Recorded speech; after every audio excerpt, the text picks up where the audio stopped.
Hi, I'm Wayne Webb and welcome. Nice, another little treat for you today. So I'm just looking around. This is a stunning view from this spot. So we've actually been down on the beach there before, but it's a bit further away this time. So if I spin myself around, I've got a new toy, so you have to bear with me, and it's quite heavy. See, I can, what am I doing? See behind me, Chesil Beach is down there somewhere.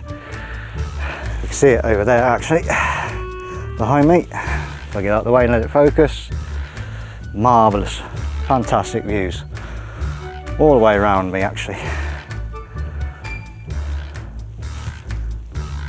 But I'm going to find a spot now in this beautiful little area.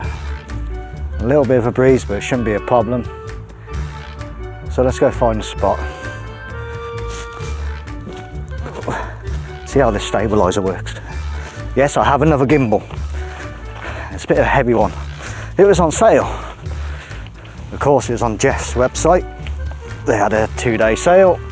I got it about £100 cheaper than normal. So it's like, yeah, let's pull the trigger on this. So this is the Ronin SC gimbal. And I think it's doing pretty well. It's my first real test. Bit finicky to set up.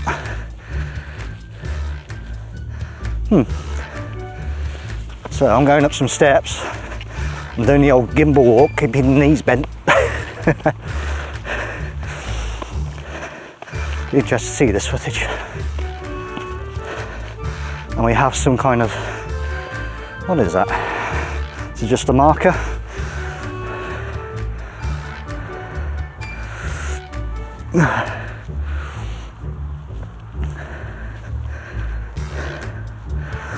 Yes, I'm gonna have to watch out for this today. So where I parked my car, I did some of my best astrophotography from that spot. That was in March.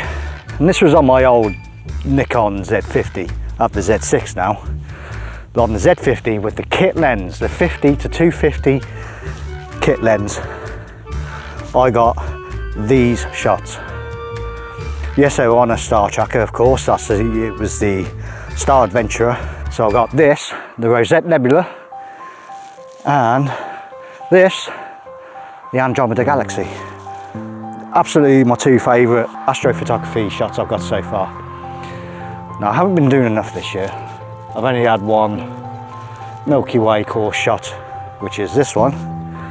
Foreground's a bit iffy because I'm not very good at Photoshop.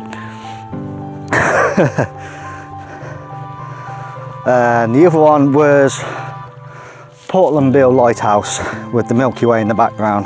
So with the Portland Bill shot, yeah, you're going to say, yeah, it's a composite, it's an impossible shot, so it's therefore fake. Yeah, I guess, but I took a long exposure of the Portland Bill Lighthouse, and that's where the Milky Way was in that shot. I just had to go away to a darker location, use the same lens, get the Milky Way shot, and then put it together with the lighthouse. So yeah, it's a composite, but it was there. That's how it was. Right, let's find somewhere to fly. I was going to come out last night and fly, but the moon was out. Something I want to test in the future. I want to actually try, even though you can't fly at night in the UK. Obviously, I just want to hover the drone 10 feet in the air and see if I can do long exposure, try and get the Milky Way. I just want to give a quick thank you again to all those subscribing. Last 2 weeks have been pretty amazing. I did a video not long ago saying just hit 100 subscribers, and in the following 2 weeks I'm now touching 300. So thank you to all of you. That's amazing. Keep it coming, please. Right, oh, my arm hurts. This gimbal's bloody heavy. What was I thinking?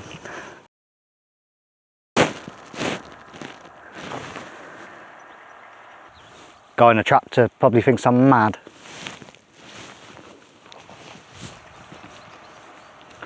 You can't see him. Why do I always set up right near a drop-off? Again, it's not a dangerous drop-off, I just end up doing a roll. Still probably hurt, break a rib.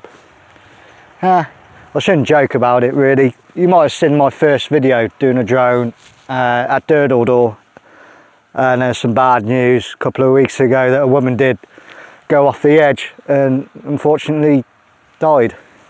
That's why I said don't do this at Durdledore. It was a stupid thing to do.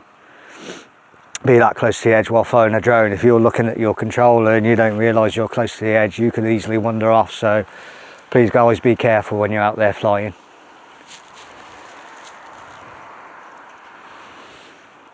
I am an idiot. Make sure I'm recording.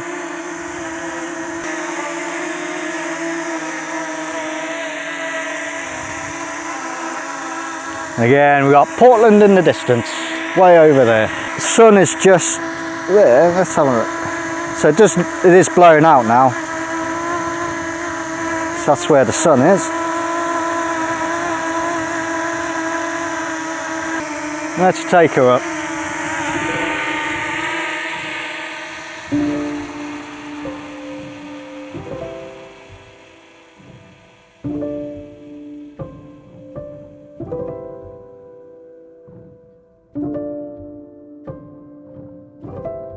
Yeah, sky's a bit blown out, but when you look away from where the sun is, it's actually pretty nice.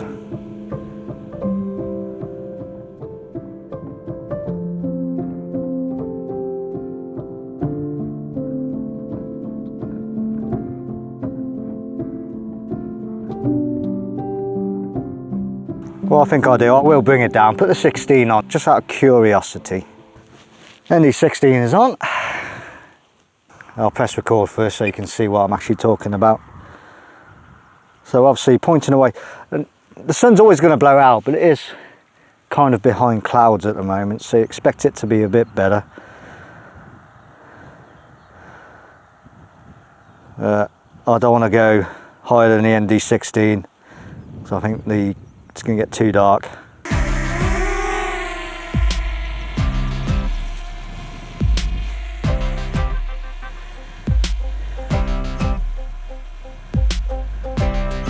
So that to me is a perfect exposure. And now it's not. It is difficult conditions, admittedly. You got some really super dark clouds around, and then every now and then the sun pokes out between the clouds. So yeah, very difficult conditions. I think I'm going to stick with this 16. No trees, I'm pretty much on almost the highest point around here. So I've got a good view, I can survey the area, and there's nothing to be concerned about. Let's have a look what we got. Let's go forward. Gently, I'm in normal mode. And there she goes. I love that light. That light is beautiful.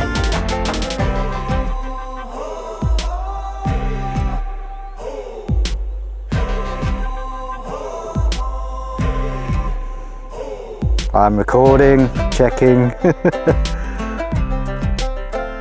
Oh, that's beautiful. Great light today.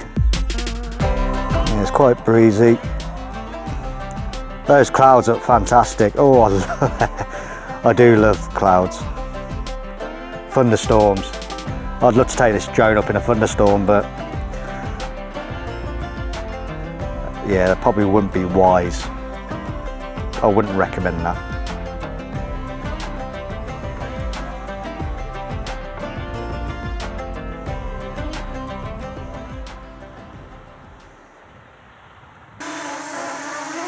Alright, so we're getting close to the end of this first battery, 37%. Yeah, I could do some more.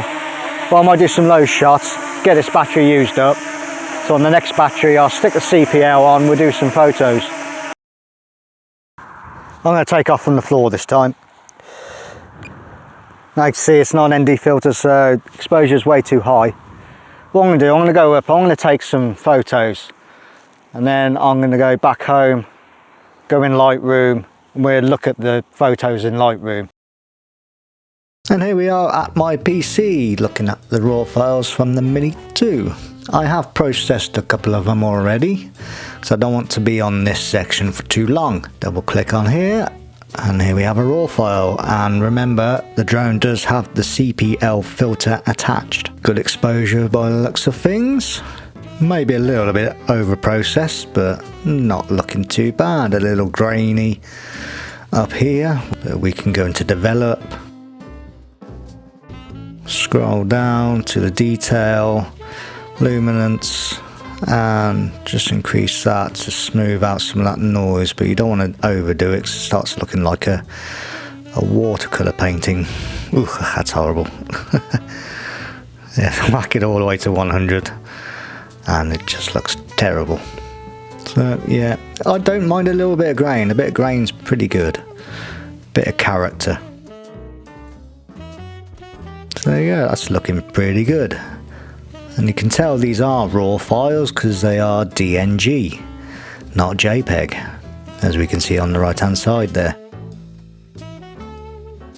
Now what I also did was take some panoramas, and thankfully the Mini 2 saves the Panorama Photos set into its own folder to make it a bit easier.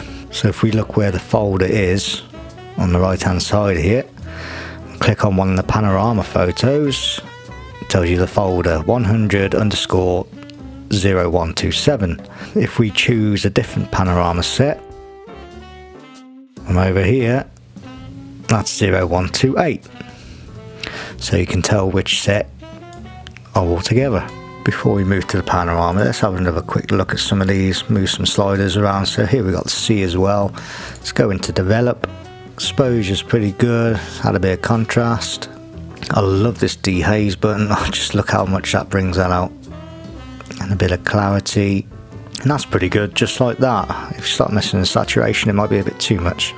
About there, we've got a bit of blue on the right hand side here, which I don't like, so let's use a graduated filter. Yeah, let's get rid of that dehaze.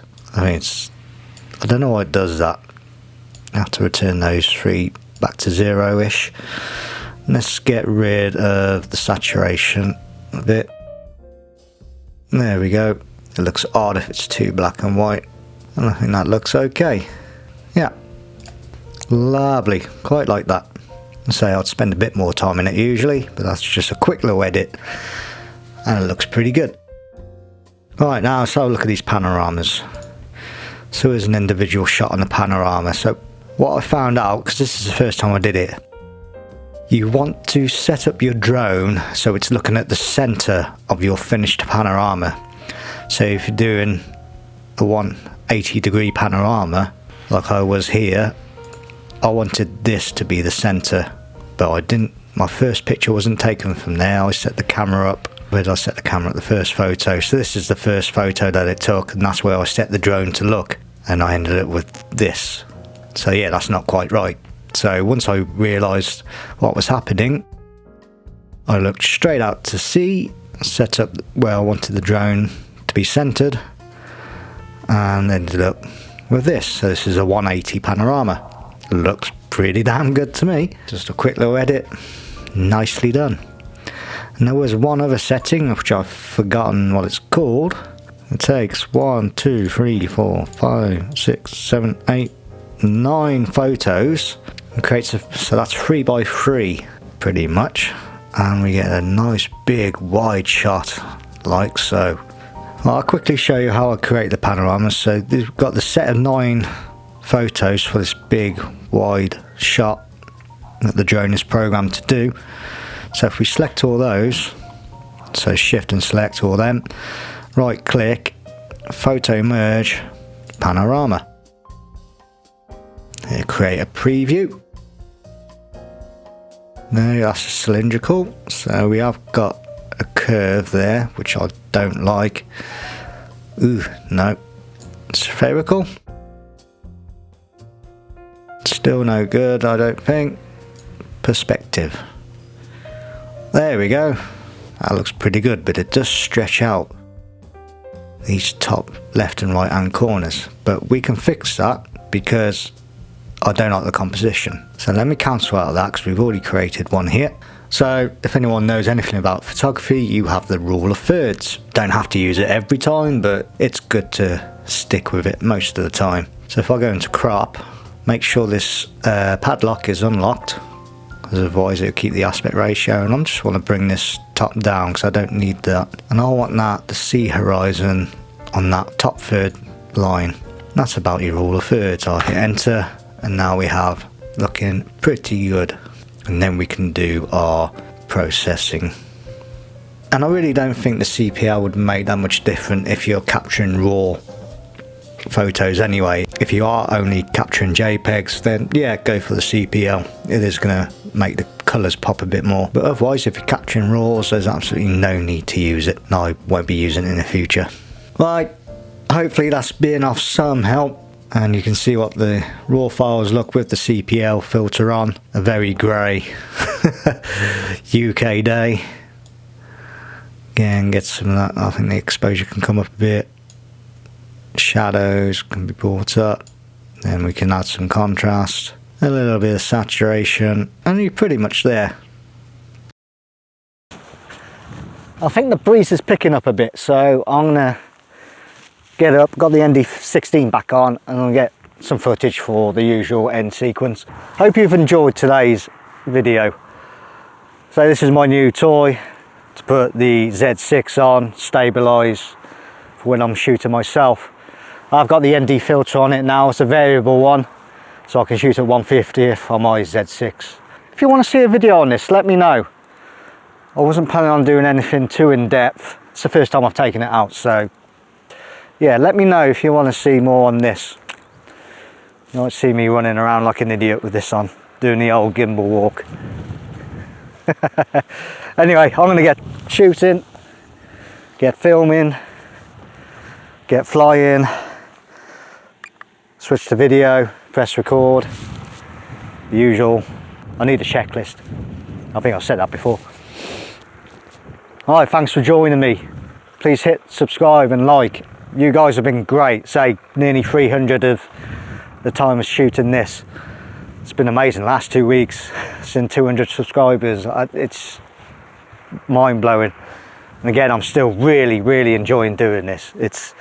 Don't care about monetization. I just love doing this. So thank you very much, guys. See you next time. Gimbal! Gimbal, gimbal, gimbal, gimbal, gimbal, gimbal, gimbal, gimbal, gimbal,